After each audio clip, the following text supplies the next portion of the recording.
Sir ನಮಸ್ತೆ. ನಮಸ್ತೆ ಹೇಳಿ. ಸರ್ ನಾವು ಗದಗದವರು NPS ನೌಕರ ಗಿರಿಯಪ್ಪ ಅಂತ ಹೇಳ್ಬಿಟ್ಟು. ಹೇಳಿ ಗಿರಿಯಪ್ಪ ಅವ್ರೆ. ಸರ ಹೇಳಿ. ಇನ್ನೇನು ಹೇಳು ಸರ, ಏನ್ರಿ? ಇನ್ನೇನು ಹೇಳು ಸರ, ನೌಕರಿ NPS ನೌಕರ ಬಾಳು ನರಕ ಆಗಿದೆ. ಮತ್ತ ನಡೆದಲ್ಲ ಕೆಲಸ ನೋಡತ್ತಿರಲ್ಲ ಸರ್ ಸರ್ ಸರ್ ಸರ್ ನಡೆದಿದೆ ಸತ್ಯ ಸತ್ಯ ಸತ್ಯ, ಸಾವಿರಕ್ಕೆ ಸತ್ಯ. ಆದ್ರೆ ಫಲಪ್ರದ ಆಗ್ತಾ ಇಲ್ಲ. ಆತರ ದೊಡ್ಡ ಕೆಲಸ ಅದ, ಸ್ವಲ್ಪ ಲೇಟ್ ಆದ್ರ ಫಲಪ್ರದ ಆಗ್ತಾ ಇಲ್ಲ ಸರ. ಆಗ್ತದ್ರಿ. CM ಅವ್ರು ಕೂಡ ಆಲ್ರೆಡಿ ಮಾತಾಡ್ಯಾವ್ರು. ಫಲಪ್ರದ ಆಗ್ತಾ ಇಲ್ಲ ಸರ. ಇಲ್ಲ, CM ಅವ್ರು ಕೂಡ ಸ್ಟೇಟ್ಮೆಂಟ್ ನೋಡ್ರಲ್ಲ ಡೈಲಿ. ಸರ ಅಧಿಕಾರಿಗೆ ಸೂಚನೆ ಕೊಟ್ಟಿದ್ದು ಚರ್ಚೆ ನಡೀತಿದೆ ಅನ್ನುವಂಥದ್ದು ಬಂದಿದೆ. ಆದ್ರೆ ಸರ್ಕಾರದಿಂದ ಅಧಿಕೃತವಾದಂತ ನಿಲುವು ಒಂದು ಸಂದೇಶ ಹೊರ ಬರುವವರೆಗೆ ಮಾನ್ಯ CS ಸಾಹೇಬರು ನೋಡ್ಕೊಳ್ಳುವಂಥದ್ದು ಅವ್ರ ಧರ್ಮ ಮತ್ತು ಕರ್ತವ್ಯ ಸರ್. ಅಲ್ಲ, ಸುಮಾರು 2ನೇ ಅವಧಿಗೆ ಇವರು ಇದ್ದವರು ಕೇವಲ ಸಭೆ ಸಮಾರಂಭಗಳನ್ನ ಆಯೋಜಿಸಿ ಸರ ಪತ್ರ ಕೊಡ್ತಾರೆ, ಚರ್ಚೆ ಮಾಡ್ತಾರೆ, ಇಷ್ಟನ್ನೇ ಕೇಳ್ಕೊಂತ ಬಂದಿವೆ ಹೊರತು ಇನ್ನೇನು ಹೇಳು ಸರ. ಕೂಡ ಬದಲಾವಣೆಗೆ NPS ನೌಕರರ ಬಾಳು ಕಿಂಚಿತ್ತೂ ಕೂಡ ಬದಲಾವಣೆಗೆ ಮುಂದಾಗಿಲ್ಲ ಅನ್ನುವಂಥದ್ದು ಅತ್ಯಂತ ವಿಷಾದನೀಯ ಮತ್ತು ವೇದನೆ ಅನ್ನುವಂಥದ್ದನ್ನು ಇಡೀ ರಾಜ್ಯದ ನಡೆದಿದೆ. ಯಾಕಂದ್ರೆ ತಾವು CS ಸಾಹೇಬ್ರವರ ಆದ್ರೆ ಸಹಪಾಠಿಗಳು ಫಲಪ್ರದ ಆಗ್ತಾ ಇಲ್ಲ ಅಂತಾರೆ. ತಾವು ಕೂಡ ದೊಡ್ಡ ಕೆಲಸ ಅದ, ಲೇಟ್ ಆದ್ರ ಈ ವೇದನೆ ಫಲಪ್ರದ ಆಗ್ತಾ ಇಲ್ಲ ಸರ್. NPS ರಾಜ್ಯ ಸರ್ಕಾರಿ ನೌಕರ ಸಂಖ್ಯೆ ಎಷ್ಟಿದೆ ಅಂದ್ರೆ 2,60,000 ನೌಕರರು ಇದ್ದಾರೆ. ಅವ್ರ ಕುಟುಂಬ ಇದೆ. ಕೇವಲ 600 ಅಧಿಕಾರಿಗೆ ಸೂಚನೆ ಕೊಟ್ಟಿದ್ದು 1,300 ರೂಪಾಯಿ NPS ನಡೀತಿದೆ ಅನ್ನುವಂಥದ್ದು ಬಂದಿದೆ ಅವ್ರದ್ದು. ಆದ್ರೆ ಸರ್ಕಾರದಿಂದ NPS ನೌಕರ ನಿವೃತ್ತಿಯಾಗಿ ನಿಲುವು ಮತ್ತೊಂದು ಕೆಲಸಕ್ಕೆ ಹೋಗಿ ತನ್ನ ಮನೆತನವನ್ನ ನಿರ್ವಹಿಸಿಕೊಂಡು ಹೋಗ್ತಕ್ಕಂಥ ಬರುವವರೆಗೆ ಒಂದು ಮಾನ್ಯ ಸ್ಥಿತಿ CS ಸಾಹೇಬರು ಧರ್ಮ ಮತ್ತು ಕರ್ತವ್ಯ ತಮ್ಮ ಮೈ ಮನಗಳಲ್ಲಿ ಅಚ್ಚೊತ್ತಿದಂತೆ ಇದೇ ವಿಷಯ. ಸುಮಾರು 2ನೇ ಬಲವಂತವಾಗಿ ನೌಕರದಾರ ಪರವಾಗಿ ನಿಂತು ಇದನ್ನ ಮಾಡಿಸ್ಲಿಕ್ಕೆ ದಿನಗಳು ಎಷ್ಟು ದಿನಗಳ ಕಳಿತೀವಿ ಅದಕ್ಕೆ ಲೆಕ್ಕನೇ ಇಲ್ಲವೇ ಸರ್.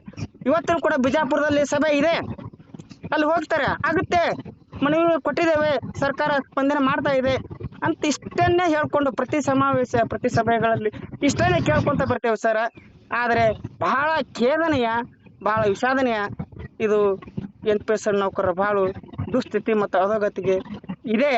ಇದನ್ನ ಗಮನದಲ್ಲಿ ಇದ್ರೂ ಕೂಡ ಐತಂದ್ರೂ ಕೂಡ ಆದ್ರೆ ಬಲವಂತವಾಗಿ ಸರ್ಕಾರದಿಂದ ಮಾಡಿಸುವಂತ ಚಿಂತನೆ ಅಷ್ಟಕ್ಕಷ್ಟೇ ಉಳಿದಿದೆ. ಕೇವಲ ಬಾಯಿ ಮಾತಿನಿಂದ ಇದು ಸಾಧ್ಯ ಇಲ್ಲ ಸರ. ಅವ್ರ ಅಂತರಾತ್ಮಕ್ಕೆ ಆಳಕ್ಕೆ ಇಳಿದು ನೌಕರರ ಪರವಾಗಿ ಅವ್ರು ನಿಂತ್ರೆ ಅವ್ರ ಫೋಟೋ CS ಸಾಹೇಬ್ರ ಫೋಟೋ ಹಾಕೊಂಡು ನಾವು ಪೂಜೆ ಮಾಡ್ಕೊಂಡ ಆಗತ್ತೆ ಸರ್. ಮತ್ತೆ ಇನ್ನೂ ಏನ್ ಕೇಳ್ಬೇಕು ಸರ್? ಇವೆಲ್ಲವುಗಳು ತಮ್ಮ ಮೈ ಮನಗಳಲ್ಲಿ ಅಚ್ಚೊತ್ತಿದಂತೆ ತಮ್ಮ ಗಮನದಲ್ಲಿ ಇದೆ, ರಾಜ್ಯ ಸಂಘಟನೆಯ ಗಮನದಲ್ಲಿ ಇದೆ. ಆದ್ರೂ ಕೂಡ ದಿನಗಳ ಕಳಿತೇವೆ ಹೊರತು ಕಿಂಚಿತ್ತೂ ಕೂಡ ಬದಲಾವಣೆಗೆ ಸಾಧ್ಯ ಆಗಿಲ್ಲ ಎನ್ನುವಂಥದ್ದೇ ನಂದು ಒಂದು ನಿವೇದನೆ ತಮ್ಮಲ್ಲಿ. ಈ ಕೆಲಸ ಇವತ್ತ ಬಿಜಾಪುರದ ಸಭೆಯಲ್ಲಿ ಏನಿದೆ ತಮ್ಮ ಒಂದು ನಿಲುವು ಸ್ಪಷ್ಟಪಡಿಸಬೇಕು. ಇಂದಾಗುತ್ತೋ ನಾಳೆ ಆಗುತ್ತೋ ಘೋಷಣೆ ಅನ್ನುವಂಥದ್ದು ರೀತಿಗೆ ತಾವು ಸ್ಪಂದಿಸಿದ್ರೆ ಇದು ಎಲ್ಲರ ಬಾಳಿಗೂ ಕೂಡ ಬೆಳಕು ಚೆಲ್ತಾರೆ ಅನ್ನುವಂಥದ್ದು ಸರ್. ಇಷ್ಟು ಮಾತ್ರ ನನ್ನ ವೇದನೆ ಸರ, ನನ್ನ ನಿವೇದನೆ. ಇದು ನನ್ನ ಒಬ್ಬಂದೇ ವೈಯಕ್ತಿಕ ಅಲ್ಲ, ಇಡೀ ರಾಜ್ಯದ NPS ನೌಕರರ ಅಳಲಿನ ಕೂಗು ಅನ್ನೋದು ನಿಮ್ಮ ಮೈ ಮನದಲ್ಲಿ ಅಚ್ಚೊತ್ತಿದಂತೆ ಇರಲಿ, ರಾಜ್ಯ ಸಂಘಟನೆಯ ಮೈ ಮನದಲ್ಲಿ ಅಚ್ಚೊತ್ತಿದಂತೆ ಇರಲಿ.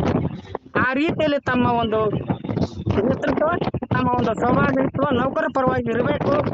ಅದು ಇಂದ ನಾಳೆಗಿನ ಆಗ್ಬೇಕು.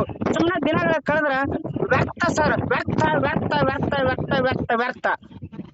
ಸರ್ ಎಷ್ಟು ಸರ ದಿನಗಳ ಕಳೆಯುದು?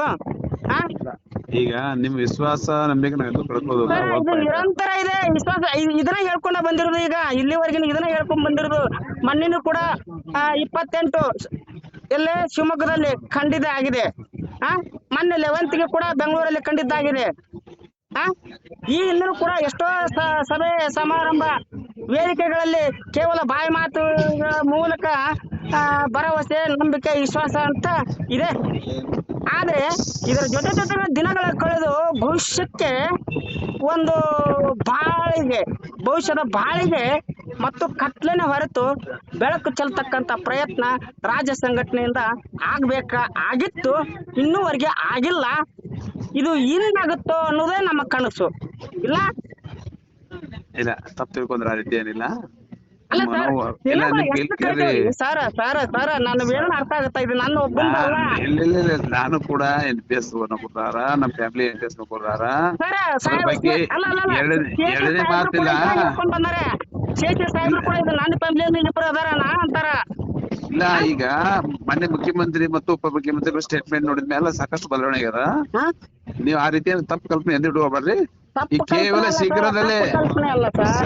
ಶೀಘ್ರದಲ್ಲೇ ನಿಮ್ 1 ತಿಂಗಳು 2 ತಿಂಗಳಲ್ಲಿ ಗುಡ್ ನ್ಯೂಸ್ ಸಿಗೋಕ್ಲಿಕ್ಕೆ ಅಂತ OPS ಮಹಾಕ್ರಾಂತಿ ಈಗ ತಾನೇ ಶಿವಕುಮಾರ್ ಸಾಹೇಬರು ಅಧಿಕಾರ ತಗೊಂಡ್ರೆ ಈ ಸುದೀರ್ಘ ಅವಧಿ ಹಿಂದಿನ ಅವಧಿ ಸಿದ್ದರಾಮಯ್ಯ 5 ವರ್ಷದ ಅವಧಿ ಮುಗಿದು ಹೋಯ್ತು.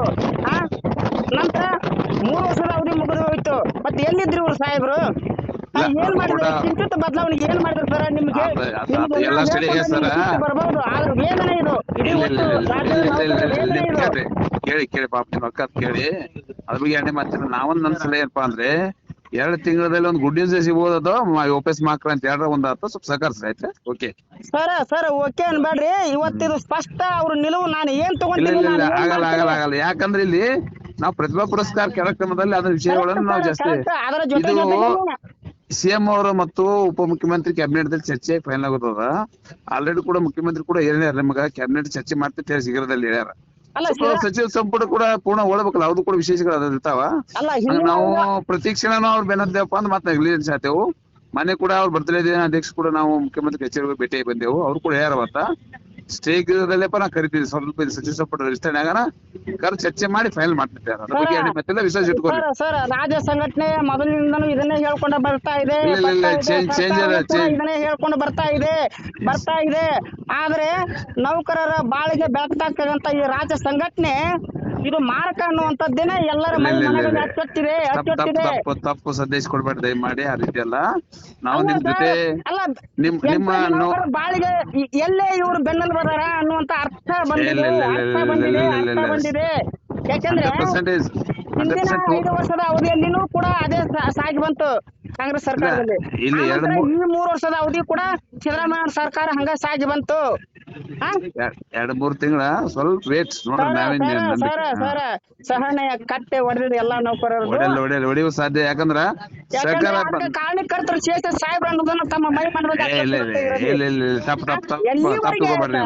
ಸರ್ ಸಮಯ ವ್ಯರ್ಥ ಎಲ್ಲಿವರೆಗೆ ಕಳೆದು ಈಗಾಗಲೇ ಸತ್ತು ಸಮಾಧಿ ಆಗಿದ್ದಾರೆ ನೌಕರರು. ಆ ರೀತಿ ನಾವು ಮಾಡ್ಕೊಡಲ್ಲ, ಅದನ್ನ ನಂಬಿಕೆ ಸತ್ತು ಸಮಾಧಿ ಆಗಿದ್ದಾರೆ. ಅವ್ರ ಕುಟುಂಬ ಇವತ್ತು ಇನ್ನೊಂದ್ ಕಡೆ ಬೇರೆ ಕಡೆ ದುಡ್ದು ತಮ್ಮ ಉಪಜೀವನ ನಡೆಸ್ತಾ ಇದ್ದಾರೆ. ನೌಕರ NPS ನೌಕರ ಅನ್ನೋದನ್ನ ತಮ್ಮ ಮೈ ಮನದಲ್ಲಿ ಅರ್ಥಿಸಿದಂತೆ ನೀವು ಅವ್ರಿಗೆ ಹೇಳ್ತೀರಾ. ಅವ್ರಿಗೂ ಕೂಡ ಗೊತ್ತಿದೆ, ರಾಜ್ಯ ಪೂರ ಎಲ್ಲ ಪದಾಧಿಕಾರಿಗಳಿಗೂ ಕೂಡ ಗೊತ್ತಿದೆ. ಇದು ಗೊತ್ತಿದ್ರು ಆಯ್ತಪ್ಪ ಅಂತ ಅಂದು ಇನ್ನೇನು ನೀವು ಮನೆಗೆ ಹೋಗ್ತೀರಿ, ನಾವು ಸತ್ತು ಆ ರೀತಿ ಅದು ಆಗ್ಲಕ್ ಸಾಧ್ಯವಿಲ್ಲ. ಯಾಕಂದ್ರೆ ಸಂಘಟನೆ ದೊಡ್ಡದ ಬಲ ದೊಡ್ಡದ ಮತ್ತೆ ಇದನ್ನ ಹೇಳ್ಕೊಂಡ್ ಬಂದಾರ. ಸಂಘಟನೆ ಬಲವಂತ ಆಗಿದೆ, ಗಟ್ಟಿಯಾಗಿದೆ ಅಂತ ಹೇಳ್ಕೊಂಡ್ ಬಂದವ್ರೆ. ಇಲ್ರಿ ಸರ್, ಈಗ ನೋಡ್ರಿ ಇದನ್ನ ಬಿಟ್ಟು ಬೇರೆ ಏನು ಹೇಳ್ತಾ ಇಲ್ಲ ಅವರು. ನೀವ್ ನಮ್ಗ ಆಯ್ಕೆ ಮಾಡಿ ಕಳಿಸಿರಿ, ಬಂದೇವು ಮಾಡಾತ ಕರೆಕ್ಟ್ ಅದ. ಈಗ ಚಿರಋಣಿಯಾಗಿರ್ತಕ್ಕಂಥದ್ದು ನಿಮ್ಮ ರಾಜ್ಯ ಸಂಘಟನೆ ಕರ್ತವ್ಯ ಅನ್ನೋದನ್ನ ನೀವು ಮನಗಂಡ್ರೆ ಇದು OPS ಎಂದೂ ಆಗಿರ್ತಿತ್ತು ಸರ್. ಮಾಡ ಬರ್ತದು ಸರ್. ಏನೋ ನೋಡ್ರಿ, ಕೇಂದ್ರ ಸರ್ಕಾರದ ಒಪ್ಪಿಗೆ ಮೇಲೆ ಮಾಡ್ಕೊಳ್ಳೋ ಕೆಲಸ ಅದಾವ, ಜೊತೆಗೆ ದಿನನಿತ್ಯನೂ ಕೂಡ ಇರ್ತಕ್ಕಂಥವ್ರು ನೀವು. ಇಲ್ಲ ಮಾಡ್ತೇವ್ ನೀವು ನೋಡ್ರಿ. ಇದು ಈ ಮಾತು ನೀವು ಏನಂದ್ರಿ, ನಾನು ಕೂಡ ನಿಮ್ ಜೊತೆ ಸಂಪರ್ಕ ಇರ್ತೇನೆ ಎನಿ ಟೈಮ್. ನೀವು ಅನ್ಬೋದು ಸರ್. ಕಳೆದಿದ್ದಕ್ಕೆ ಬೇಸರದ ನುಡಿಗಳಿವು. ಇರ್ಲಕ್ಕ ಆಗ್ಯದ ಪಾಪ. ಈಗ ನೋಡ್ರಿ ಕಟಾವ್ ನಿಲ್ಲಿಸಬಹುದಿತ್ತು, NPS ಕಟಾವಣೆ ಮೊತ್ತ ನಿಲ್ಲಿಸಬಹುದಿತ್ತು ನೌಕರರ ಅಂದ, ಅದು ಕೂಡ ಷೇರುಪೇಟೆಗೆ ಹೋಗಿ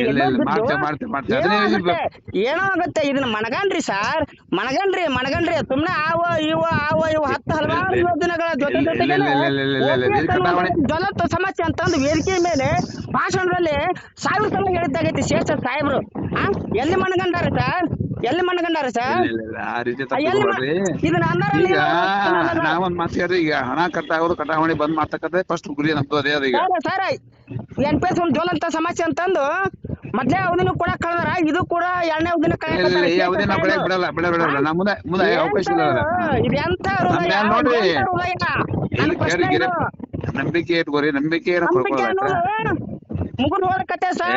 ಇಲ್ಲ ಸಾಧ್ಯವಿಲ್ಲ ಸರ್, ಆ ಮಾತನ್ನ ನೀವು ಅಂತಕ್ಕಂಥದ್ದು ಮುಗಿದು ಹೋದ ಕತೆ. ಸಾಹೇಬ್ರ ಮೇಲೆ ಇರ್ತಕ್ಕಂಥ ನಂಬಿಕೆ ವಿಶ್ವಾಸ ಏನಿತ್ತು ಅದು ಮುಗಿದು ಹೋದ ಕತೆ. ಎಲ್ಲ ಇಡೀ ರಾಜ್ಯದ NPS ನೌಕರರ ಸಹನೆ ಕಟ್ಟೆ ಹೊಡೆದಿದೆ. ನಾವು ಮಾಡಿಕೊಳ್ಳ ಆ ರೀತಿ ಸರ್ ಕೆಲವೇ ದಿನದಲ್ಲಿ ನಿಮ್ನ ಕೈತಾ ಇದೆ ಸರ್, ಒಗ್ಗೂಡಿಸ್ತೀವಿ, ಕೆಲವೇ ದಿನದಲ್ಲಿ ಒಗ್ಗೂಡಿಸ್ತೀವಿ. ಇಲ್ಲ ಈ ಸಂಘಟನೆ ಮೇಲೆ ವಿಶ್ವಾಸ ಇಲ್ಲವೇ ಇಲ್ಲ ಅನ್ನುವಂಥದ್ದು. ಇದೇನೋ ಕಾರ್ಯಕ್ರಮಕ್ಕೆ ಬಂದಿರ್ತಾರೆ ಅಷ್ಟೇ, ಕೂಡ್ತಾರೆ. ನೀವೇ ಮುಂದ ಹೌದಪ್ಪ ಈ ಮಾತನ್ನ ಯಾಕಂದ್ರಪ್ಪ ನಿಮ್ ಬಯಲೇ ಬರ್ತಾನ ಪಾಪ ನಿಮ್ಗೆ ನೋವು ಇರ್ಲಿ, ಅದು ಕೂಡ ಇಡೀ ಒಟ್ಟು ರಾಜ್ಯದ NPS ನೌಕರ ಮೊದಲನೇ ಹೇಳಿದ್ದೇನೆ ನಾನು. ಇಲ್ಲ ನಾನು ಕೂಡ ನಿಮ್ಮಲ್ಲಿ ಒಬ್ಬ ಒಂದೇನಲ್ರಿ, ಅದನ್ನ ಯಾಕೆ ಇದು ಮಾಡ್ತೀರಿ? ಇಲ್ಲಿ ಓಕೆ ನಾ ಮಾತಾಡ್ತೀರಿ ಅದರಂತ ಹೇಳ್ಕೊಂಡು ಹಂಗ ಸುಮ್ನೆ ಸಬೂಬ್ ಹೇಳ್ಕೊಂಡು ಹೊರತು ಆದ್ರೆ ಕಾರ್ಯಗತ ಅನ್ನುವಂಥದ್ದು, ಬಲವಾದ ಇಚ್ಛೆ ಅನ್ನುವಂಥದ್ದು, ಬಲವಾದ ಆಸೆ ಅಲ್ಲ. ಯಾದಿಟ್ಟಿದು ಸರ್ಕಾರಿ ಕಾರ್ಯಕ್ರಮಗಳು ಆಯಾ ಕಾಲಗನುಗುಣವಾಗಿ ಯೋಜನೆ ಆಗ್ತಿರ್ತಾವ, ಜಾರಿ ಆಗ್ತಿರ್ತಾವ. ಏನೋ 1-2 ತಾವು ಹೇಳಿ ಮಾಡಿಸಿರ್ಬೋದು. ಇತರ ಎಲ್ಲವುಗಳನ್ನ ಕಿಂತನೂ ಇದು ಮಿಗಿಲಾದದ್ದು OPS ಅನ್ನೋದನ್ನ ತಾವು ಮನಗಂಡಿಲ್ಲ. ಇಲ್ಲಿ ಫಸ್ಟ್ ಮುದ್ದ ಸರ್, ನಮ್ಮ ಸಂಘಟನೆ ಫಸ್ಟ್ ಮುದ್ದಾನೆ OPS. ನೆಕ್ಸ್ಟ್ ಎಲ್ಲ ಆಯ್ತಾ, ಅದು ಆಗುವವರೆಗೆ ಬೇರೆ ಏನೋ ಹೊಸದು ಮಾಡ್ತಾ ಇಲ್ಲ. ಬಂದಿದ್ರೆ ಆಗಿ ಹೋಗ್ತಿತ್ತು ಸರ್. ಈಗ ಸತ್ತು ಸ್ವರ್ಗ ಸಮಾಧಿ ಆದ್ಮೇಲೆ ಹೇಳಿದ್ರೆ ಏನೇನು ಪ್ರಯೋಜನ ಇಲ್ಲ. ಈ ಹಿಂದಿನ ಆಡಿಯೋ ವಿಡಿಯೋಗಳನ್ನ ಸಭೆ ಸಮಾರಂಭಗಳು ಹೇಳ್ತಾರ ಅವರು. ಇವತ್ತಿನ ನಿಜವಾಗ್ಲೂ ಅನ್ಬೇಕು, ಗ್ಯಾರಂಟಿ ನೀವು ಅನ್ಬೇಕು. ಮುಂದಿನ ದಿನಮಾನಗಳಲ್ಲಿ ಬಹಳ ಬದಲಾವಣೆ ಆಗೋದು. ಈ ಸರ್ಕಾರ ಅವಧಿ ಮುಗಿದ ಮೇಲೆ ಮುಂದಿನ ಅವಧಿನ ಇಲ್ಲ ಸರ್ಕಾರ ಅವಧಿ ಬೇಡ, ಶೀಘ್ರ ಈಗ ನೋಡ್ರಿ ಸಮಾಧಿ ಆಗಿದೆ ನೌಕರರ, ಒಬ್ಬ ನೌಕರ ಸಮಾಧಿ ಆಗಿದೆ, ಒಬ್ರಲ್ಲ 1000 ಮಂದಿ.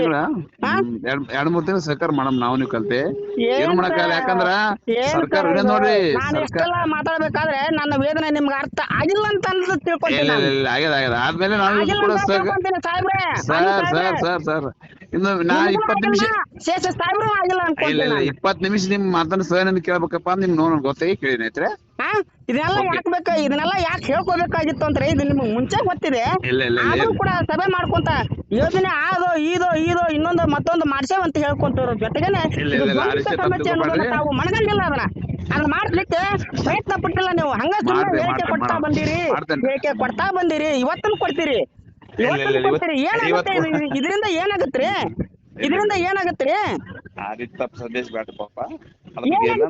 ಇಡೀ ಒಟ್ಟು ರಾಜ್ಯ ನೌಕರರ ರಾಜ್ಯ ಸಂಘಟನೆ ವಿಷಯವನ್ನ ಅಂತರಾತ್ಮದಲ್ಲಿ ಒಳಗೊಂಡ್ರ ಏನು ಇಲ್ಲಪ್ಪ. 000 OPS ಬಗ್ಗೆ ಮಾತಾಡ್ತೀನಿ ಸರ್. ವೇದನೆ ಅರ್ಥ ಆಗಿಲ್ಲ ಅಂತ ತಿಳ್ಕೊಂತೀನಿ. ವೇದನೆ ಅರ್ಥ ಆಗಿಲ್ಲ, ಇದು ಕೇವಲ ಒಬ್ಬ ವೈಯಕ್ತಿಕ ಬದುಕಿನ ಪ್ರಶ್ನೆ ಅಲ್ಲ. ಎಷ್ಟಲ್ಲ ನಾ ಎಷ್ಟು ಒತ್ತಡದಾಗಿದ್ರು 20 ನಿಮಿಷ ಫೋನ್ ಕೇಳಿದ್ರೆ ಅಷ್ಟ ಮೇಲೆ ಸಹಕಾರ ತಗೋಬೇಕು. ಇವತ್ತಿನ